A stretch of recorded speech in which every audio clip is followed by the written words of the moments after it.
नमस्कार दोस्तों, स्वागत है आपका आपके अपने YouTube channel exam Guru tips and trick में रेलवे एसएससी यूपीएसआई एग्जाम 2021 के लिए। अब देखिए यहाँ पे हम डेली जीके की क्लासेस 11 बजे देते ही हैं। साइंस की क्लासेस आपको बायोलॉजी में 8 बजे मिल जाती है। नेक्स्ट वीक से आपकी फिजिक्स भी स्टार्ट कर देंगे हम। और अनअकैडमी पे 4 बजे प्लस की क्लास चलती है, ज्योग्राफी की और करंट अफेयर्स की क्लास आपकी वीक में एक बार चलती है, जिसमें हम पूरे मंथ का करंट अफेयर्स करते हैं। 2020 से हमने शुरू किया है, ठीक। और अनअकैडमी पे ये 10 बजे क्लास आपकी डेली हफ्ते में 5 दिन चलने वाली है, ठीक। इंस्टाग्राम हैंडल पर आपने फॉलो नहीं किया तो फॉलो कर लो, यहाँ पे गिव अवे चलने वाली है, ठीक। चलिए टेलीग्राम ग्रुप भी ज्वाइन कर लेना। आज हम क्लास नंबर 2 करने वाले हैं, बायोलॉजी के टॉप 30 क्वेश्चंस की। ये क्लास आपका 45 दिन लगातार चलेगी। एनसीईआरटी के सारे क्वेश्चन है और आपके railway group D, SSC GD, UPSI परीक्षा के लिए महत्वपूर्ण है, ठीक। चलिए शुरू करते हैं। अपने चैनल को सब्सक्राइब कर ही लिया होगा।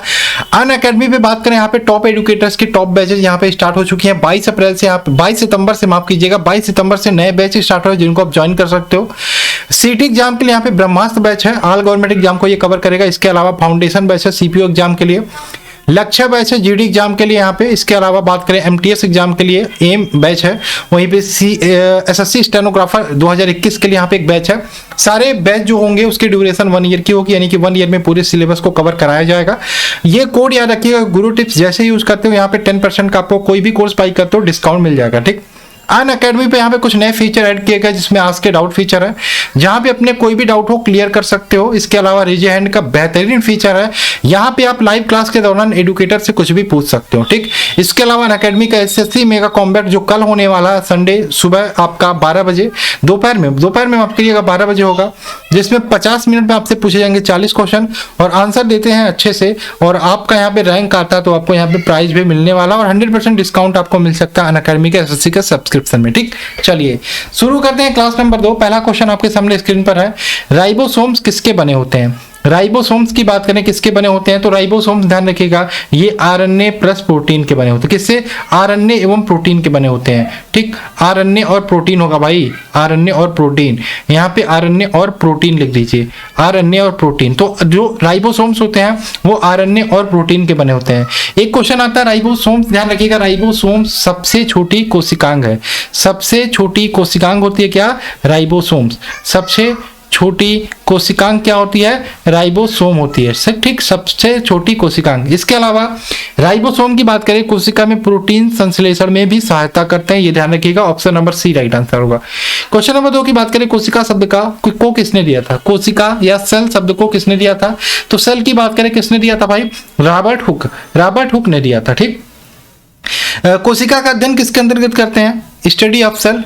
स्टडी ऑफ सेल किसके अंतर्गत करते हैं भाई? स्टडी ऑफ सेल्स ये करते हैं साइटोलॉजी। साइटोलॉजी के अंतर्गत हम कोशिका का अध्ययन करते हैं। इसके अलावा रॉबर्ट ब्राउन ने यहाँ पे केंद्रक की खोज की थी। रॉबर्ट ब्राउन ने न्यूक्लियस या केंद्रक की खोज की थी, ये भी आप ध्यान रखिएगा, केंद्रक की खोज की थी। अलेक्जेंडर फ्लेमिंग ने किसकी खोज की थी? पेनिसिलिन की। पेनिसिलिन की खोज किसने की थी? अलेक्जेंडर फ्लेमिंग ने, ठीक है। तो ये सारे ध्यान रखोगे। ल्यूवेनहॉक ने किसकी खोज की थी? जीवाणु की खोज की थी। तो ये सारे पॉइंट आप याद रखना। क्वेश्चन नंबर 3 की बात करें, ऊतक संवर्धन की अवधारणा किसने की थी? ऊतक संवर्धन की अवधारणा की बात करें, ये हाफ मिस्टर ने दी थी। Option number A right answer होगा, हाफ मिस्टर।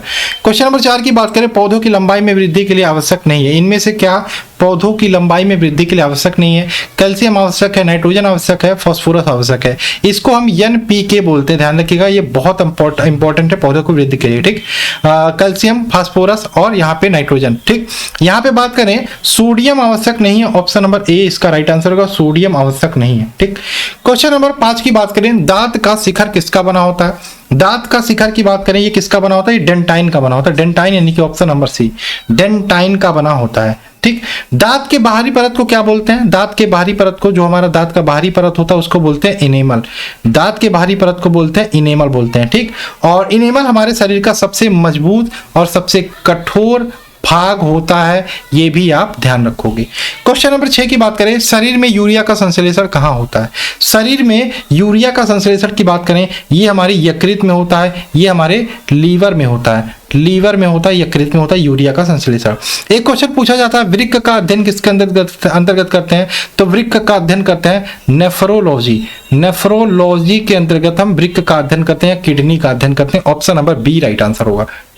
क्वेश्चन नंबर 7 की बात करें, इलियम किसका भाग है भाई? इलियम। इलियम की बात करें, 3 चीजें ध्यान रखना। Ilium, ilium ilium duodenum, ilium duodenum और जेजुनम, इलियम डेडुनम और जेजुमम। ठीक, ये किसके भाग है? ये तीनों किसके भाग है? छोटी आंत के भाग है। Option number B right answer होगा। ठीक, भोजन का सर्वाधिक पाचन कहाँ होता है? ये आपसे क्वेश्चन पूछे तो ये भी छोटी आंत में होता है। ऑप्शन नंबर बी ही राइट आंसर हो जाएगा। क्वेश्चन नंबर 8 की बात करें, ग्लूकोज के जल तथा CO2 के पूर्ण अपघटन में ATP के कितने अणु उत्पन्न होते हैं? ATP का फुल फॉर्म जान लीजिएगा, एडिनोसिन ट्राइफॉस्फेट, एडिनोसिन ट्राइफॉस्फेट इसका पूरा नाम होता है। तो ग्लूकोज का जल तथा CO2 के पूर्ण अपघटन में ATP के टोटल 38 अणु उत्पन्न होते हैं। ऑप्शन नंबर इसका डी राइट आंसर होगा। ठीक, देखो उपापचय जब होता है ना, इसके परिणाम स्वरूप में ऊर्जा ATP के रूप में रखी जाती है। ATP यानी कि एडिनोसिन ट्राइफॉस्फेट के रूप में। इसे क्या बोलते हैं? ATP को ध्यान रखिएगा, इसको क्या बोलते हैं? एनर्जी करेंसी भी बोलते हैं, पूछा जाता है। ठीक, एक क्वेश्चन और ध्यान रखिएगा, जब ATP से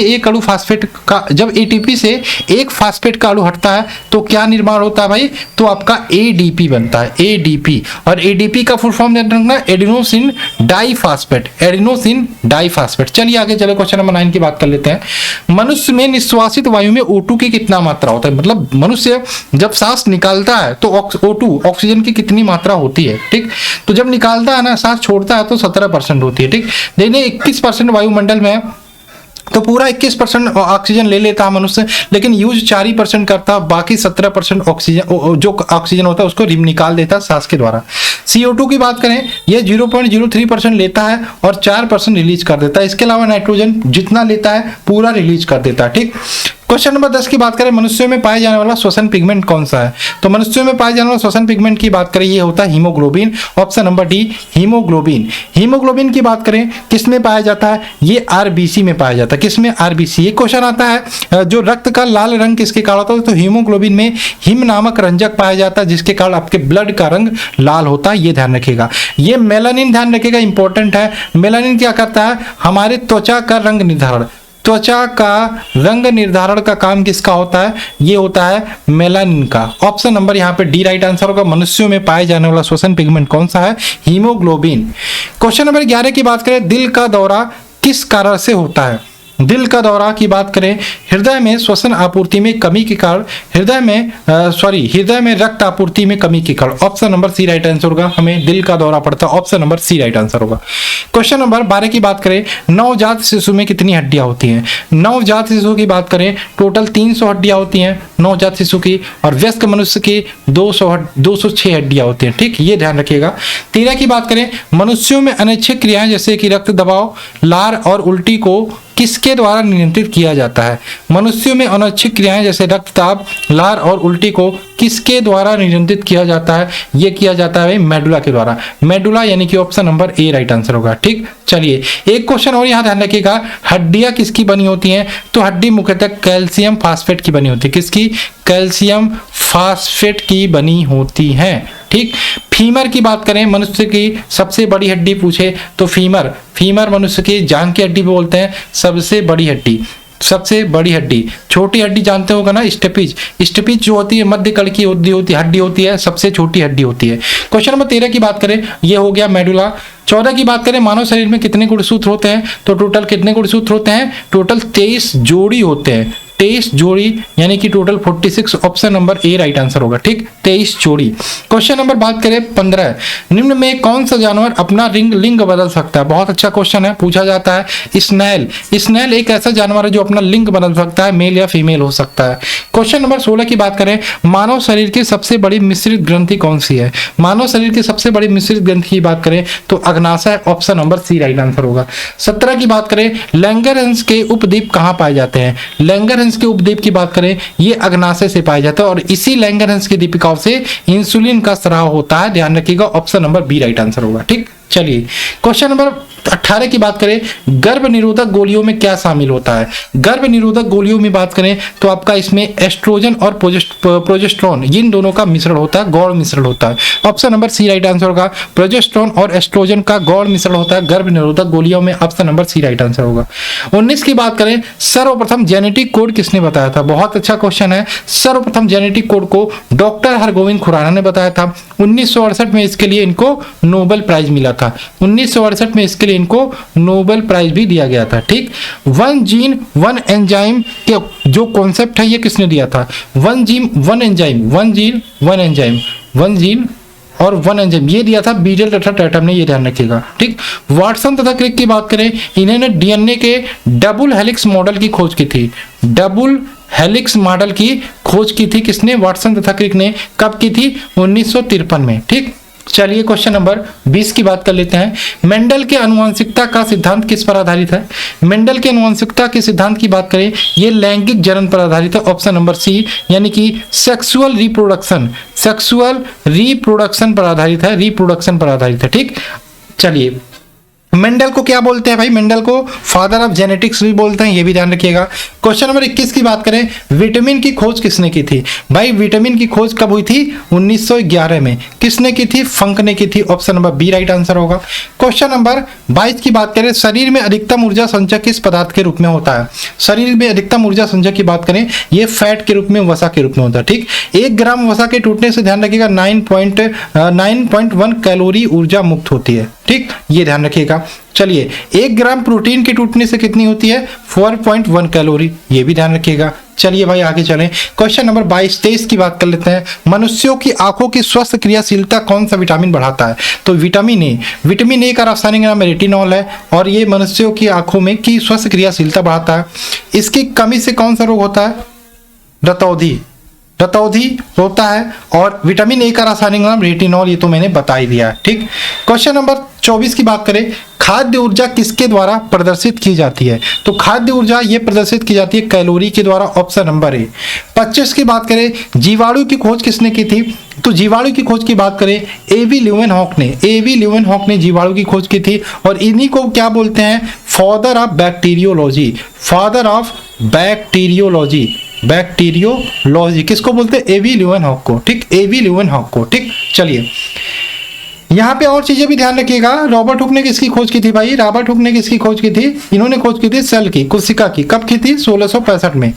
रॉबर्ट कोच ने किसकी खोज की थी?